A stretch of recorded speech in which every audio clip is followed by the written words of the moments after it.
Hola, soy Juan. Yo soy Aarón. Bienvenidos a Plásticos, un espacio para la circulación de ideas donde teología y ciencia se encuentran para abrir nuevos caminos. Biblia, evolución, muerte, interpretación, Dios, historia, drogas, eternidad son algunos de los temas que hablaremos. Te invitamos al viaje del cambio continuo. Quédate con nosotros. Hola, ¿qué tal? Pues ya estamos aquí en otro episodio más de Plásticos y tenemos hoy un tema interesante que también nos habían estado preguntando sobre él, que nos habían estado haciendo la sugerencia de que habláramos sobre el tema. La verdad es que ahorita que estábamos planeándolo y organizándolo un poco más, creo que va a estar bastante bueno. No sé si decir candente, no sé si la palabra es decir que va a estar candente, pero va a estar muy bueno. Y igual que el episodio anterior, tenemos una invitada el día de hoy. Que es la pastora Ana Borunda de aquí de la ciudad de Chihuahua, de la iglesia metodista. Entonces ahorita nos va a estar platicando un poco sobre su punto de vista con respecto al tema que vamos a hablar hoy acerca de la mujer y su participación en la iglesia, ¿no? Vamos a hacer como que una breve revisión histórica y vamos a hablar dónde estamos parados el día de hoy con respecto a la participación de la mujer el día de hoy. Y quiero aprovechar nada más antes de dejarte lugar, Juan, a Casa Cervecera Bolívar, que otra vez nos abre las puertas para poder grabar este podcast. Y queremos agradecer a Carla, al Kilo, que nos abren este espacio. Muchísimas gracias. Estamos bien contentos de abrir este espacio para todos ustedes. Pues sí, bienvenidos a este nuevo episodio y bienvenida. Qué alegría ver una mujer. De verdad, y sobre todo no podría ser menos hablando de este tema. No íbamos a hablar tú y yo acerca de estas cosas porque perdería todo el sentido, ¿no? Así que sí es un tema muy importante y creo que imprescindible en nuestras comunidades cristianas, en nuestra práctica cristiana. Es importante este asunto porque desde luego, yo no sé si están de acuerdo, pero creo que el papel de la mujer en la iglesia ha sido siempre un papel secundario, ¿no? Siempre ha sido un papel de estar detrás de. Uh-huh. Y me parece muy mal, ¿no? Me parece muy mal y hemos perdido mucha riqueza de pensamiento, de obras, de ideas, de representación en los órganos institucionales porque se ha tenido unas ideas bastante nocivas e infundadas tal vez, tal vez, bueno, siempre se dice que uno no puede valorar hoy lo que pasó antaño, ¿no? Con los criterios, pero desde luego no había ninguna justificación para hacerlo. Y lo curioso de este asunto es que siempre ha habido mujeres que han reivindicado su papel y su lugar dentro de la comunidad de la iglesia. O sea, si fuese un tema digamos, fijo, un bloque divino que se instituyó, ¿no? Este es el papel del hombre y este es el de la mujer y punto, pues no hubiese esta contradicción, esta insatisfacción de oye, ¿por qué no puedo yo, no? Y en la historia nos ha quedado latente, ¿no? Yo diría, para darle el pase a los invitados, que el gran problema de este asunto en nuestro cristianismo proviene del judaísmo y es de una lectura que se hace del libro del Génesis. Hay dos lecturas, dos narraciones de los orígenes del hombre y de la mujer. Uno está en Génesis, ahora diré las citas concretas, pero uno está en Génesis 1, me parece, y es donde el texto dice, y Dios creó al hombre y la mujer. Y ya está. O sea, en igualdad de condiciones. La humanidad, hombre y representó mujer, sin ningún tipo de historia, de contenido. Y luego hay otra narración posterior que nos habla de otra historia de la creación. Que estaba el hombre y que no se sentía cómodo, no estaba muy feliz y de repente pues Dios le hizo los animalitos y tampoco se sentía satisfecho, perdón. Ahí ya estoy adaptándome a Chihuahua. ¿Notaron ese acento? Yo no lo noté, no. posiblemente Bueno, porque pues soy de aquí. yo sí que me noté muy de Chihuahua. Muy de Chihuahua. Cosa buena. Y les decía que hay otro relato donde dice que el hombre entonces que al no tener ese contentamiento, al ver lo que no se logra adaptar y que ninguna compañía animal era buena, entonces decide hacer a la mujer durmiendo a Adán, sacándole de un costado una costilla y forma a la mujer. Claro, estos relatos son muy diferentes. O sea, el hecho de pensar que la mujer se hizo por causa del hombre, esto cambia concretamente todas las cosas y la interpretación.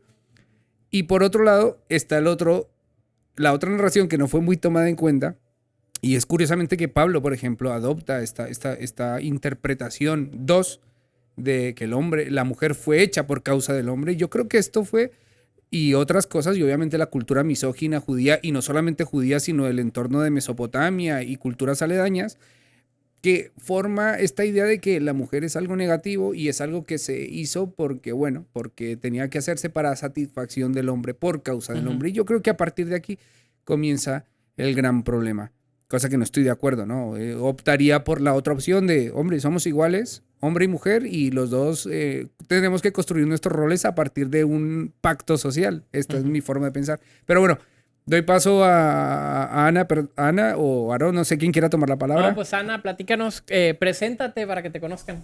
Ok, gracias por la invitación. Pues mi nombre es Ana Borunda, soy pastor de la iglesia metodista, ya tengo 7 años. Actualmente estoy pastoreando una iglesia aquí en Chihuahua. ¿Qué más? Estoy casada, estoy estudiando una maestría en hermenéutica y pues contenta de estar aquí para poder aportar un poquito. Qué Pues qué padre. Creo que ahorita, un poco más adelante, quisiéramos que nos platicaras algunas de tus luchas para estar donde estás. Ya son 7 años de pastorado, no es poco tiempo, y ya tienes algunas experiencias por ahí que queremos escuchar un poco. Pero antes de ello, un poco la historia. Ahorita mencionabas sobre el tema de lo que nos hemos perdido, porque creo que en el primer siglo aparece de manera, hay un avance, o sea, aparece de manera interesante el tema del avance de la participación de la mujer a raíz del fenómeno del cristianismo. Todavía bajo su contexto, con muchas trabas todavía, con mucha carga todavía ideológica con respecto a esto, pero vemos algunos pasajes como el último capítulo de Romanos, donde Pablo, de entrada la carta se la entrega a una mujer para que vaya y le entregue. Lo más posible es que ella la lee y se encarga de explicar la carta. Estamos hablando de una carta bastante compleja en muchos sentidos, teológico, inclusive filosófico, y se encarga de hablar sobre ese tema. Y en el último capítulo Pablo parece que hace una mención bastante, siento yo, a propósito de todo el rol de la participación de la mujer en la iglesia a la cual se está escribiendo. Inclusive aparece por ahí esta mujer que ha sido de mucho debate de si es apóstol o no es apóstol en este mismo capítulo. Pero a partir de ahí, si de entrada pensamos en la historia de la iglesia posterior al canon bíblico, mujeres distinguidas cristianas, no sé si es la cultura o qué haya sido, pero parece que están enterradas en el olvido. Todos nos acordamos de un San Francisco de Asís, nos acordamos de un Lutero, de un Wesley, etcétera. Pero ¿dónde están estas mujeres que a lo largo de la historia hicieron y participaron dentro de la obra? Nos acordamos de la esposa de tal predicador, ¿no? Y recibe gloria por ser la esposa del predicador. Pero en la historia tenemos este hueco, no sé si lo vean así, un hueco muy amplio con respecto a este tema que nos hace preguntarnos, pues, ¿qué ha pasado en 2000 años entonces? ¿Dónde están?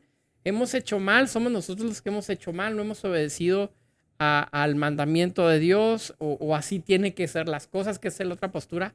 Yo empezaría por ahí. Por las posturas.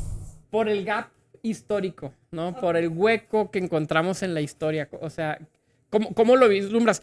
Porque a lo mejor ahorita con mucho esfuerzo podemos pensar 1, 2, 3, 4, pero háblame de 10 y hombres los vamos a sacar inmediatamente. Sí, claro.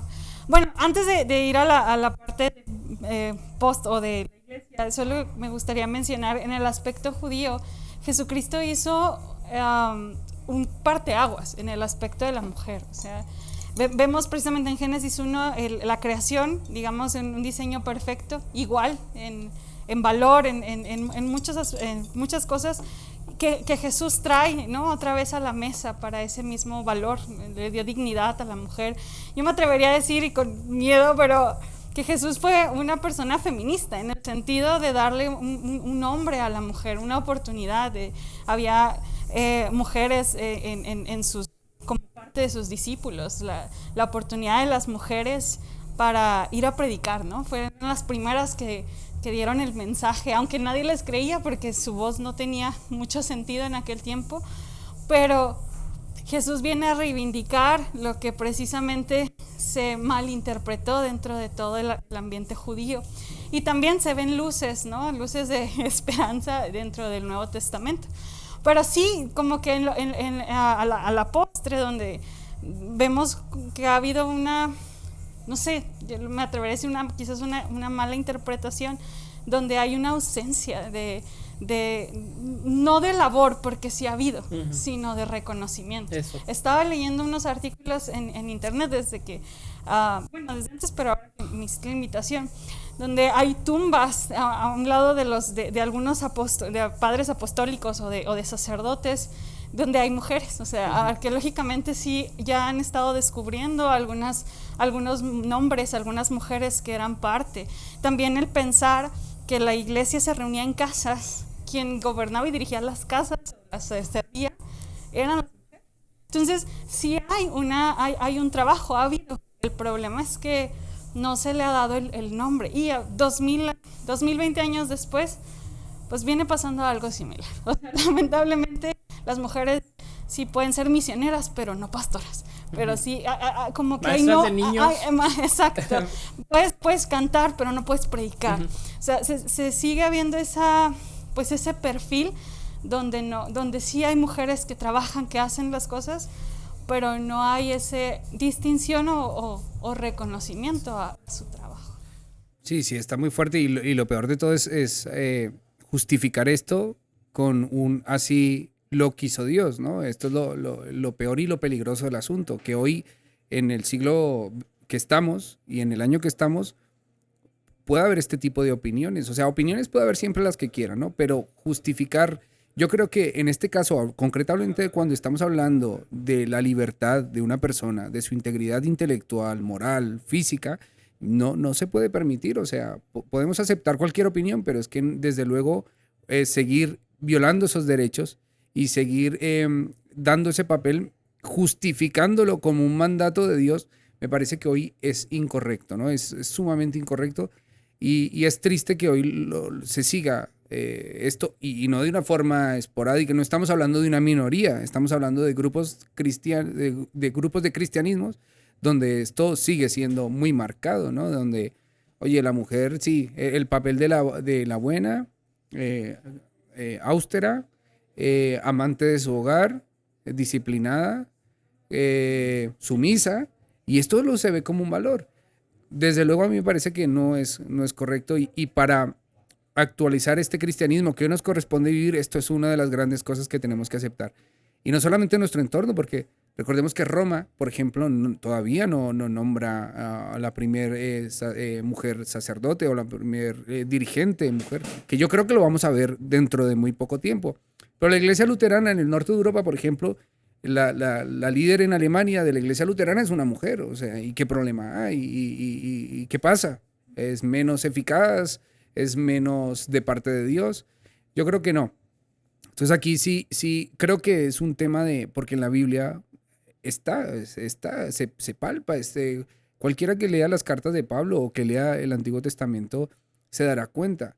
Tú decías que Jesús es un feminista. Bueno, yo no llegaría a decir eso sin invalidar lo que tú opinas, porque me parece que a Jesús no hay que sacarlo de su marco histórico, pero sí es verdad que Jesús tiene un encuentro y un acercamiento con las mujeres bastante interesante. Hay textos rabínicos donde dice, antes de que caiga la Torá en manos de una mujer, es mejor quemarla.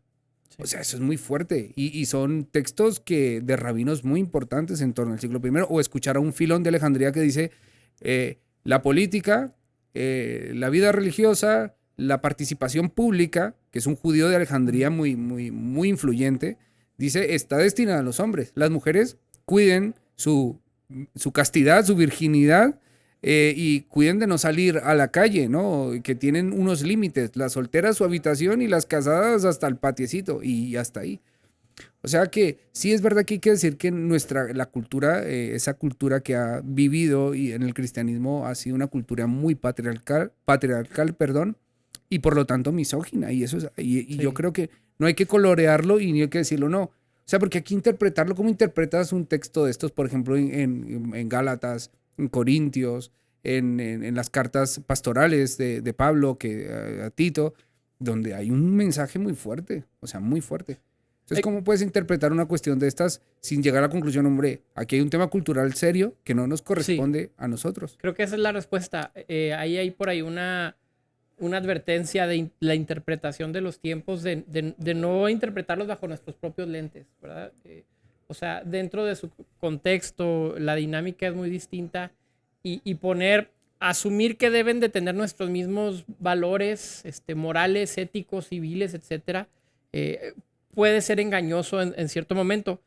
Pero yo coincido en que sí hay un avance bastante significativo a partir del ministerio de Jesús con el tema de la participación de la mujer, y me parece que lo más paradigmático y tomando esta postura de Pannenberg, que decía que la historia universal era la revelación de Dios, que Dios se revelaba a través de la historia universal.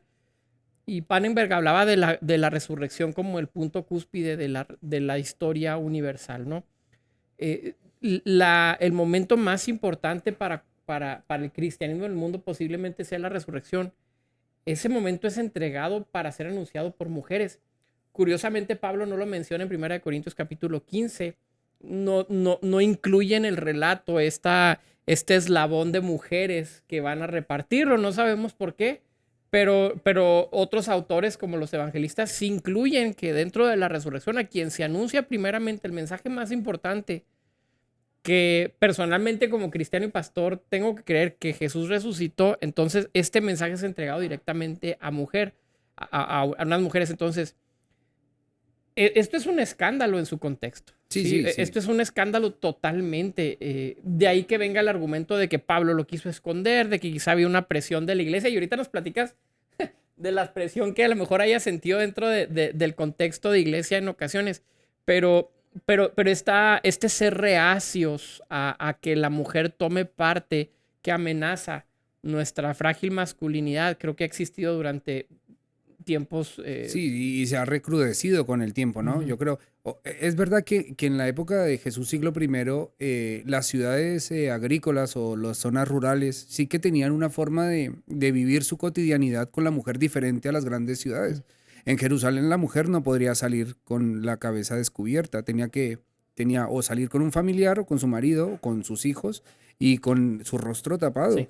Prácticamente solo se le podría ver los ojos. Esto no ocurría en Galilea, no ocurría en Nazaret, porque no se prestaba para eso. La mujer participaba en el trabajo de la agricultura. Posiblemente la palabra que designa a Jesús como artesano es tectón en griego, que quiere decir artesano, paleta, no sé cómo se llama, maestro de obra.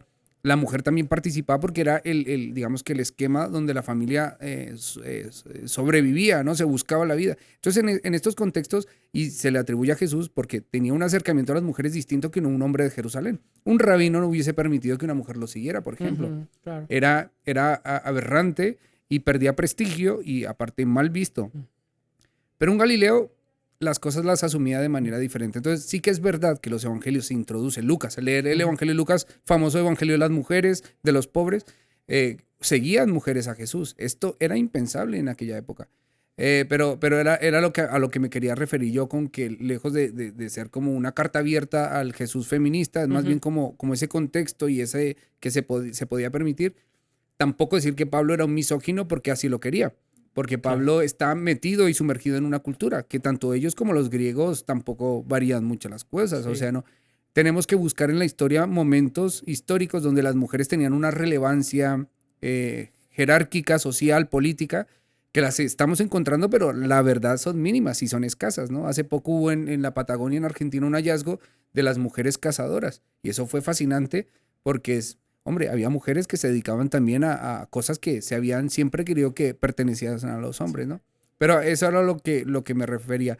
Pero ahora que estamos hablando contigo, curiosamente, y qué bueno que estés tú aquí, que nos contabas algún tipo de experiencias, no sé si quieras comentarlas o no. Sí, tus experiencias de lucha, ¿no? Sí. Con lo cual te has tenido que enfrentar en esta tarea de ser pastor. Tú dijiste pastor y no pastora, y eso me llamó la atención. A mí también. Habría que hablar otro capítulo del lenguaje inclusivo. Sí. Pero bueno, platícanos en tu labor pastoral, ¿cómo ha sido tu viaje? Difícil, ha sido interesante, pero un poco difícil porque aunque en la iglesia donde yo estoy se ordenan mujeres. El iniciador del movimiento metodista, Juan Wesley, le costó mucho trabajo aceptarlo, pero al final lo aceptó, ¿no? Al principio no querían los ministros mujeres, pero después entendió que la gracia es para todos. Y a raíz de eso se dio la oportunidad de levantar ministros mujeres. Creo que es un punto importante en la historia, ¿no? En cuanto a la riqueza de la doctrina metodista. Perdón, entonces Wesley desde un principio, bueno, no desde un principio, pero digo, desde Wesley el metodismo acepta a mujeres ordenadas para el pastorado. Para el ministerio. Estamos hablando de 300 años aproximadamente. Más o menos, sí.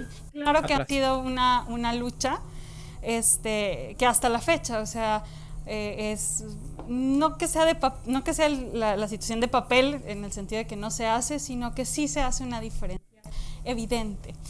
Yo recuerdo, pues en la iglesia donde yo estoy es una iglesia histórica, por lo tanto hay muchos protocolos para poder llegar, por ejemplo, a una ordenación y bueno, yo cuando entro me hacen una entrevista y una de las personas que estaba entrevistando, recuerdo así mi novateada y mi primera pregunta fue: ¿ya te diste cuenta que eres mujer? Pues no supe qué responder porque era totalmente una pregunta irónica. Y no fue en un sentido de protección, sino de, te lo digo porque al rato o te casas con un pastor y él va a ser el encargado, o te casas con alguien más y vas a tener hijos y te vas a olvidar del ministerio. Entonces, desde ahí entendí cómo iba a ser mi vida, o con los comentarios que me iba a topar. Otra situación muy fuerte que yo viví emocional, espiritualmente, que me hizo quebrarme y dudar mucho de mi trabajo ministerial fue un cambio pastoral. En la iglesia somos itinerantes, por lo tanto nos cambian de iglesia. Entonces al llegar a una iglesia nueva, la primera reacción, las primeras palabras de bienvenida fueron: este cambio no es de Dios. Así me dijeron: bienvenida, este cambio no es de Dios. Y después cada domingo yo veía que menos gente iba. Y yo pensé que era mi predicación, pues a lo mejor soy muy seria para predicar, o muy tranquila, o aburrida, no sé. Y cada vez venían menos, hasta que una persona sí se acercó y me dijo: pues es que se ha ido la gente porque nos mandaron una pastora, una mujer. Y entonces, hace poco doy la clase de antropología en un seminario y estábamos hablando de la estratificación social. Y hablábamos del término del privilegio, estábamos hablando de la pobreza y de cómo nosotros muchas veces vemos a lo lejos la pobreza y hacemos un juicio muy rápido, ¿no? O sea, los pobres son pobres porque quieren, ¿no? Y realmente tenemos una llave de agua que fácil se abre, tenemos muchas cosas y nos es fácil hacer un juicio, porque estamos en una situación de privilegio. Cuando yo he vivido estas cosas, entiendo que el hombre está en una situación de privilegio, o sea, que un hombre no va a vivir ese tipo de expresiones que yo he vivido por el simple hecho de ser varón. Yeah. O sea, entonces sí hay una cuestión, y que precisamente hablando de la agenda feminista, por ejemplo, es una de sus luchas, o sea, que el hombre entienda que está en un privilegio, que no se ha dado cuenta, porque cuando estaban hablando de feminicidios, por ejemplo, muchos dicen: es que a los hombres también los asesinan, pero lo que quieren muchas veces mencionar, y eso lo entiendo en el lado ministerial, es que se entiendan que hay acciones, expresiones y luchas que un hombre no va a pasar por el hecho de ser hombre, sí. y la mujer sí. Entonces sí, es bien lamentable que también se tenga que vivir dentro de los ambientes cristianos. No, eso está muy fuerte, ¿eh? A mí eso me pone la piel así, porque me parece muy injusto y ningún fundamento. O sea, yo no veo ningún impedimento cognitivo, físico, en que la mujer pueda representar cualquier tipo de actividad, la que esté preparada, la que se prepare. O sea, no hay ninguna forma, digamos, evidente o divina que nos instituya de esa forma, ¿no? Y entonces ahí me parece algo lamentable que ha costado mucho. No sé por qué ha costado tanto en la historia asimilarse, ¿no? Quiero leerles aquí rápidamente la primera mujer que fue en Europa a una universidad, que tristemente era una holandesa y asistía a las clases detrás de una cortina y no podía participar y no tenía derecho como a la titulación. Pero fue la primera y eso a mí me parecía muy fuerte y ella tuvo que luchar con eso. Estamos hablando del siglo XVIII, siglo XVII, pero ella decía unas palabras, Ana María Van Schumer decía, aquí les voy a leer, dice, si los varones se sienten honrados como tales por el hecho de que Jesucristo naciera de su sexo, hay que recordarles que la razón fue simplemente la decencia. Si Jesucristo hubiera sido una mujer, le habría sido imposible salir de casa a cualquier hora del día o de la noche para mezclarse con las multitudes y convertirlos para su salvación sin crear un escándalo, especialmente a causa de la malicia de los judíos.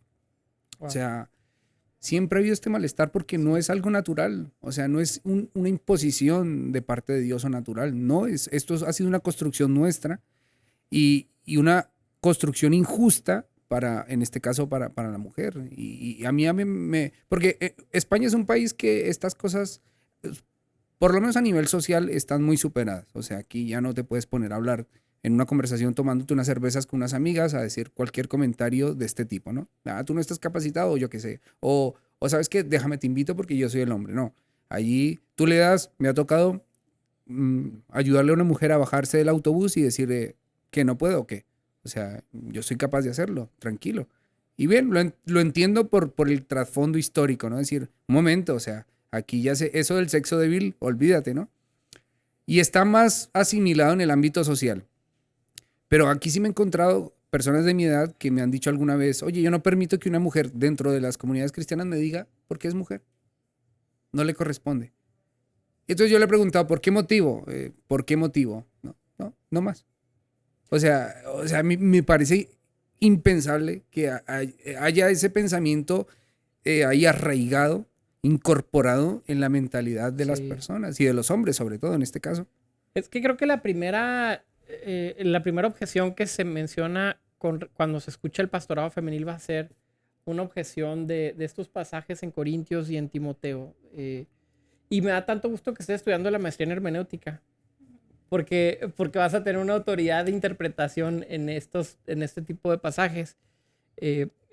Pero en nuestro contexto es, bueno, ¿qué hacemos con la Biblia? Que esto es lo que los cristianos, sea el tema que sea, tomamos decisiones no necesariamente porque hemos realizado estudios antropológicos o sociológicos de la condición de tal o cual tema, sino porque la Biblia me dice esto o lo otro.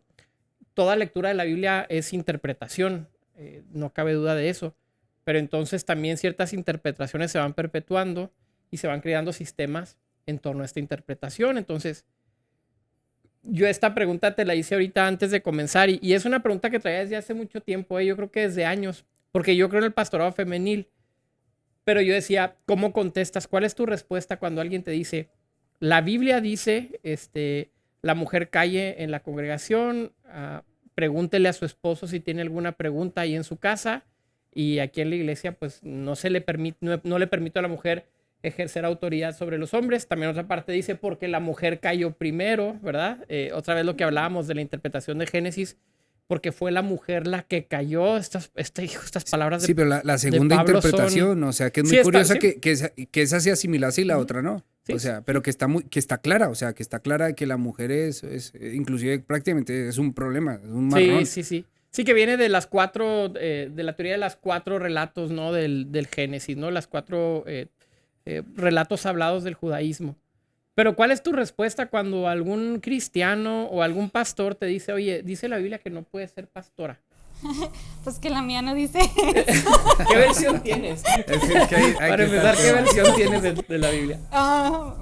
No, pues es que es difícil porque precisamente por la cuestión interpretativa, ¿no? Cuando alguien se acerca, y precisamente creo que ahorita es muy contrastante la cuestión teológica del progresismo y la cuestión teológica del conservadurismo, o sea, donde se lee la Biblia de manera literal, o sea, sin tomar el contexto. Entonces, sí he entendido que puedo dialogar, puedo dar mis puntos de vista de contexto, pero cuando alguien se aferra a eso es muy difícil porque sí tenemos que aceptar que el ministerio de la mujer es en base a una inferencia, O sea, no hay algo tan deductivo dentro de la escritura por la cuestión cultural.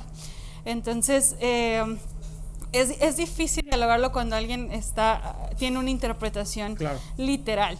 Simplemente yo lo que he aceptado es, creo que Dios me ha llamado, creo que los dones han sido dados para todos y he visto fruto al respecto.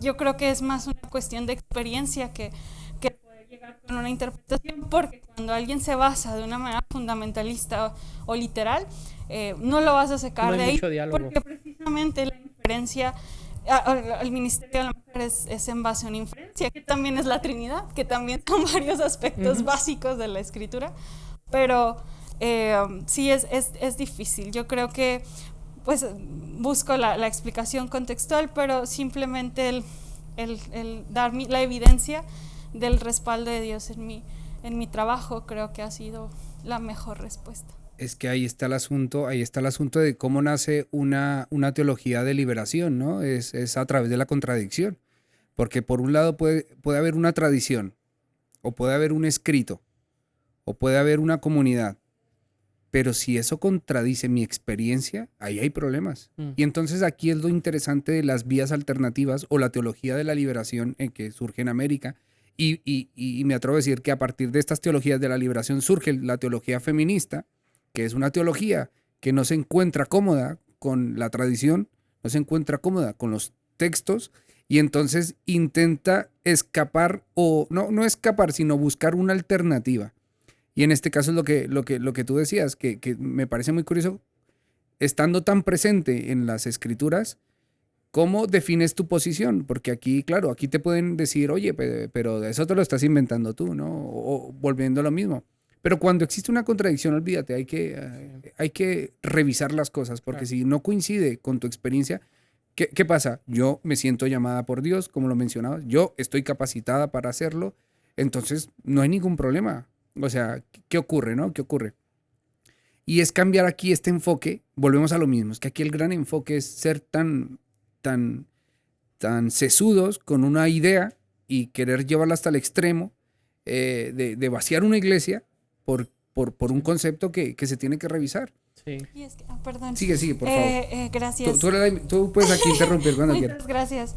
Creo que también cuando un tema no es evidente en las escrituras, por lo cultural, por la parte histórica, lo que se tiene que hacer en la narrativa bíblica es ver el carácter de Dios, o sea, los principios bíblicos dentro de toda la narrativa bíblica para poder hacer un juicio ético, un juicio cultural, o sea, que es la lucha de la iglesia, o sea, descartar la parte cultural para encontrar los principios bíblicos y el carácter. Entonces, a la luz del carácter de Dios, ¿cómo va a ser Dios una diferencia entre un hombre y una mujer para servirle, para desarrollar dones y tal? Entonces, a la luz del carácter de Dios que se ve en toda la Biblia, pues no veo una diferencia de parte de él. No, yo tampoco la veo. Inclusive hay estudios muy serios que hablan que las mujeres, las empresas más eficaces en sus equipos de administración y operativos es porque tienen más mujeres en sus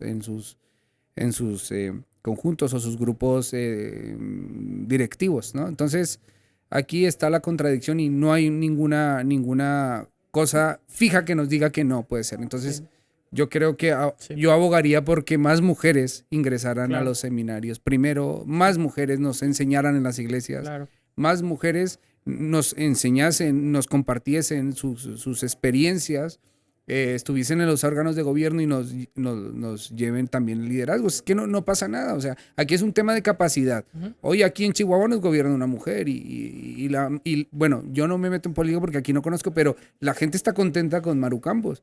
Y es una mujer, ¿y qué pasa? ¿Y qué problema hay? ¿Lo ha hecho mal? ¿No ha hecho bien? La gente está contenta, o sea, no tiene que quitar una cosa a la otra, pero sí me parece que este episodio lo tienen que revisar mucho y nos alegra ver personas como tú, porque desde luego somos todos un equipo y de lo que se trata es que el reino de Dios, con todo lo que quiere decir esto, se realice, ¿no? Pero un problema sería no abordarlo en conjunto, ¿no? Si los hombres no tenemos aquí un privilegio, como tú lo mencionabas. Desde luego, desde el punto de vista de Dios, en esa hermenéutica, no puede ser tomado así, desde mi punto de vista, ¿no? Pues gracias, Pastora Ana. Yo sé que cariño te decimos Anita, pero no es de ninguna manera tratando de minimizar, pero eres la Pastora Ana, por este tiempo que nos dedicaste, por ese tiempo de compartirnos tus experiencias, que esperemos que haga conciencia sobre las personas que lo escuchen y que tengamos una mente más como la de Dios, ni siquiera más abierta, un poco más como la de Dios con respecto a la mujer, y que podamos ir renovando nuestro pensamiento en eso también. Pues nos despedimos, Juan. Sí, pues muchas gracias a todos los que nos habéis escuchado nuevamente en este último episodio, el episodio 8. Yo creo que aquí finalicemos la primera temporada. Sí. Estamos muy contentos, la verdad, valga decirlo, por la gente que ha escuchado, reproducido los episodios, nos ha escrito buenas cosas. Tal vez yo de momento no he escuchado alguna cosa mala. Seguramente la habrá, porque así tiene que ser. Pero muchas gracias a todos los que han seguido estos 8 episodios, y bueno, esperar la próxima temporada, que pues se viene con más temas y más cosas. Y qué buen broche de oro cerrar con la Pastora Ana y compartir sus experiencias y sus ideas. Así que nada, muchas gracias por todo y este tiempo de acompañarnos.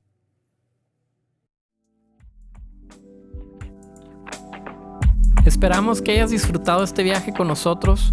Recuerda seguirnos en nuestras redes sociales y no olvides compartir este episodio con tus amigos. Hasta la próxima.